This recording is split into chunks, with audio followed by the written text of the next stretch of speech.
Twilight Gets a Puppy. By TDR. Chapter 37. Griffin. The Bitch Off. 1 week after Apple Buck season, Golden Oaks Library. You've gotten stronger. Twilight stated flatly, looking at the data the machine printed out. Woof. Ross grumbled, still hooked up to said machine by a large number of wires, diodes, and sensors. I seriously doubt your protein intake has anything to do with it. Twilight grumbled. Your weight and mass haven't increased, but your energy output and recovery rate have. Bark. Ross questioned. The apples. Twilight considered. Maybe, I'm not sure how much you get from eating magic over a long period of time. You do eat them a lot, so perhaps the increase of magic consumption compared to how you were in Canterlot has something to do with it. Not much else has changed. Bork. Ross snarked. Of course I didn't forget we have a connection. What does that have to do with this? Oh. Twilight muttered. I didn't consider that. I'll need to run more tests. Bork. Ross growled. Oh, calm down, not on you. If my magic has increased enough for the trickle you gain from the link, then how much has the element of magic boosted my abilities? I really wish I had a baseline on the other girls so I could have checked to see if they changed too. Bark. Ross responded. Maybe. I mean, that was pretty ridiculous. One pony managed that many apples. But according to Big Mac, it only takes the two of them to harvest it all every year. Though he did claim it was a bumper crop and they had a lot of trees producing for the first time this year. Twilight considered as she unhooked her brother from the machine. I'll need to recalibrate this to check myself out, then I will try to get the other girls in for a reading. Woof. Ross pointed out as he stood up and stretched. True, I could use Sweetie Belle or Apple Bloom to give a related reading, but there's too many variables in that with how young they are. Ross growled with a smirk. Also true. I could get a reading from Big Mac, though his being male might alter the readings as well. Wait, Twilight narrowed her eyes, glaring at her brother as he whistled innocently. Stop trying to play matchmaker. I get enough of that from Cadence and Mom. Bork. Ross chuckled. I am not crushing on him. Twilight snapped, looking back at her equipment. And for the record, I look damn good in a lab coat, thank you very much. Bark. Ross wailed, getting a glare from Twilight. I do not look like Dr. Frankfurter. Twilight huffed. I still don't know how you managed the part of Eddie. Also, whoever wrote that play is nuts. How did that even get cleared to be shown again? Woof. Ross smirked. Right, theater trade secrets. Twilight grumbled, looking at the data as she changed the subject again. Remember to keep away from Fluttershy's. We don't need any more property destruction. Bork. I don't care who started it. I told you before, I don't care how mad you were, the amount of destruction you and that rabbit caused should not have been possible. At the very least you should have been hurt more. You had a barn collapse on top of you. Bark. Ross grumbled and pointed at the machine. Because if I ask Fluttershy to study him, that means I will have to keep that rabbit here for a while, and I expect it is much easier to get you to sit still. Twilight snorted. Anyway, I need you to head upstairs and keep anyone from bothering me. Pinkie Pie has a few days off, and after she raved about Rainbow Dash for 2 hours earlier, I'm not sure I want to deal with it in the middle of this. This research may be important. Woof. Ross shrugged. You don't really feel any different, hey? Maybe I should check Spike out too. Twilight blinked as both of them heard knocking on the door upstairs. It stopped for a moment, then started again when there was no answer. I guess Spike's still out getting the scrolls I wanted from Town Hall.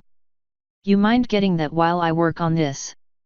Ross nodded, heading up the stairs, grabbing his coat on the way up, putting it on.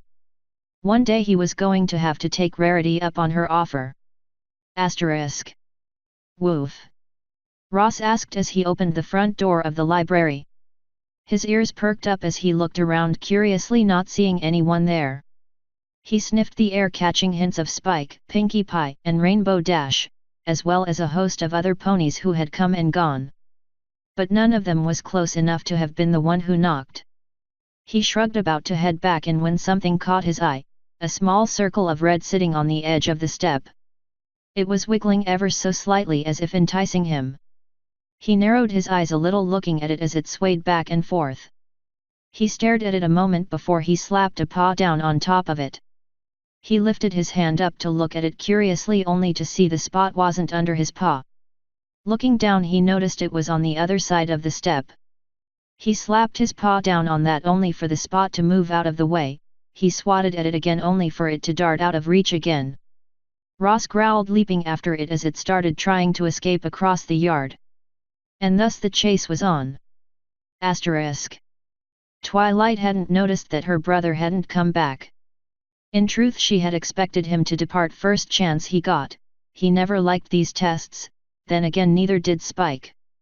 Still, both she and Princess Celestia had thought it necessary for her to have them done and to have a machine like this handy. Ross feeding off her magic might cause complications when she was older, or if she was particularly drained. Though the latter turned out not to be a threat. They had tested what would happen if Twilight overcast all her magic on something, and surprisingly the link to Ross remained intact, but it started flowing backwards, draining magic from Ross in order to return her to at least a baseline of power. With the device watching the flows, it was noticed that Ross was pulling magic from other sources, including both Spike and Shining Armor. While they could test what happened when Shining overcast, no one knew enough about draconic magic to figure out how to stop the flow from Spike, as distance didn't seem to be a factor. Still, the mana reading device had been rather invaluable to monitor the flow of magic in her. And a good way to boost her ego as well.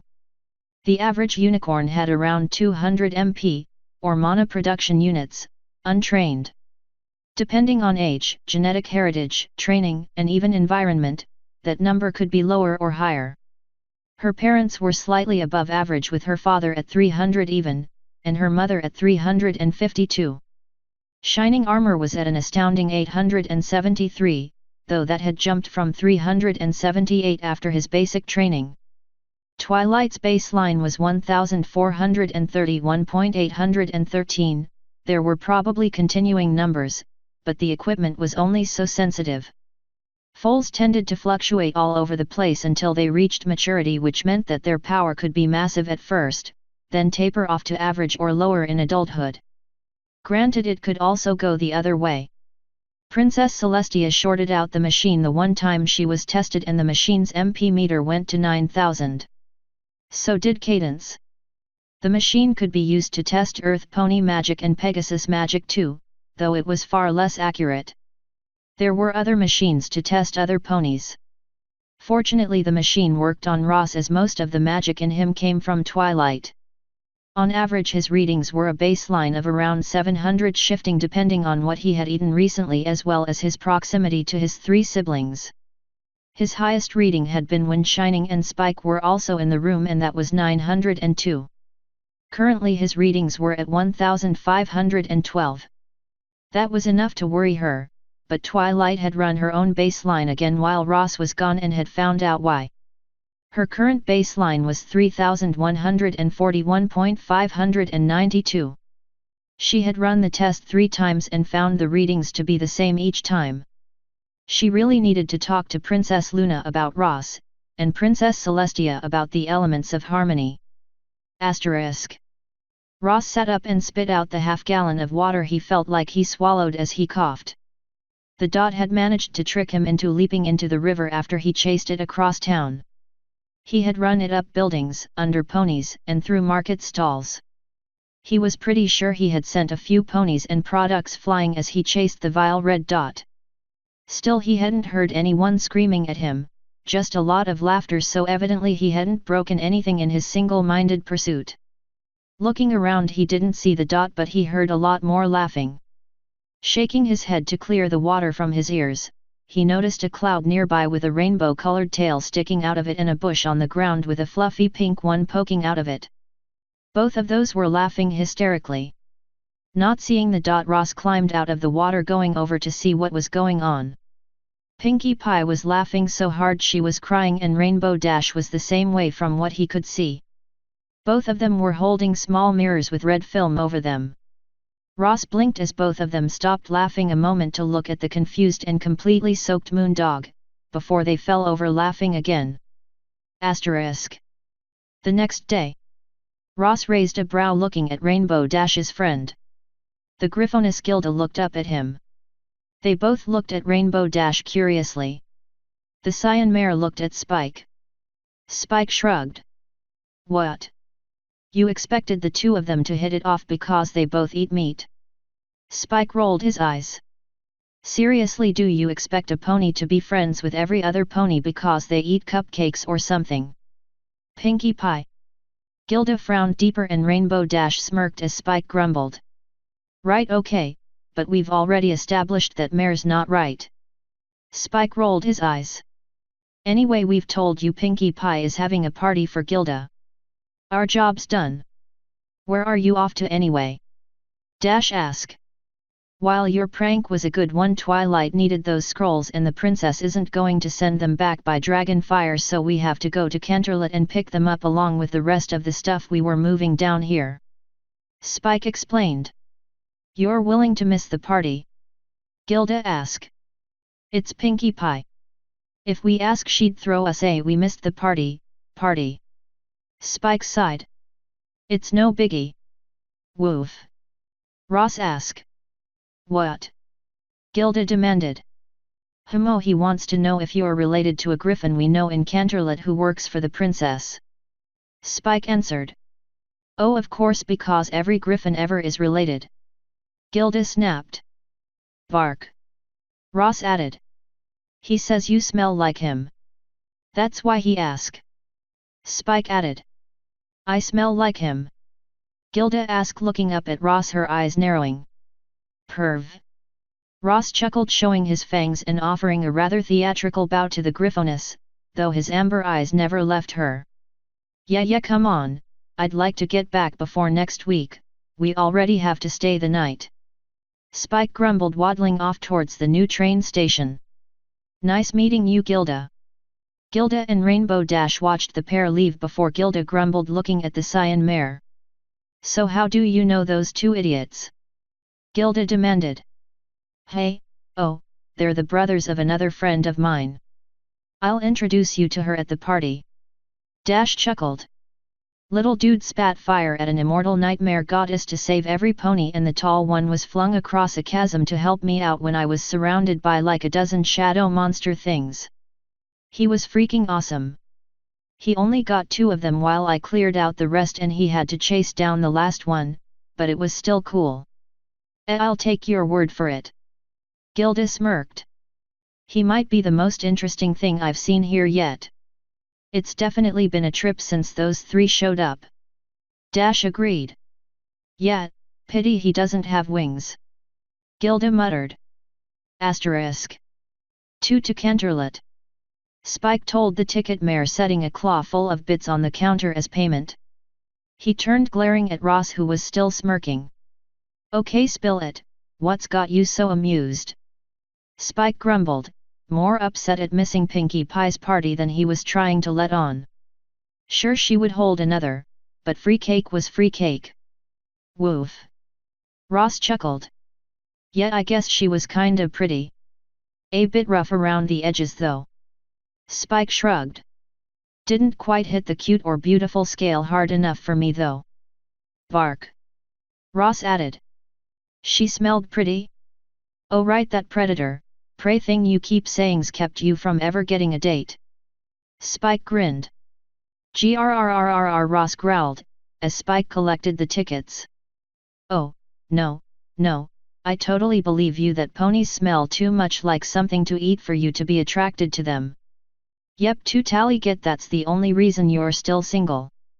Spike snarked. Bork. Ross snapped. Of course I've not seriously dated anyone, I'm 12. What's your excuse? Spike grinned as the pair boarded the train. Author's note. There is a epilogue to this chapter coming as soon as I post this one. If you will notice that a lot of the story is left out, that's really because nothing changed aside from Twilight not getting pranked and Ross getting pranked instead. The party went the same and the pranks were the same. I likely will do smaller chapters like this when the episode doesn't have much need for Twilight, Spike, or Ross. A prime example of this would be the Scutolo camping nightmare episode. Twilight and crew don't even show up for it. Either something else will go on when I get to that point, or it will be a little side note. End author's note. End chapter 37. Griffin. The bitch off.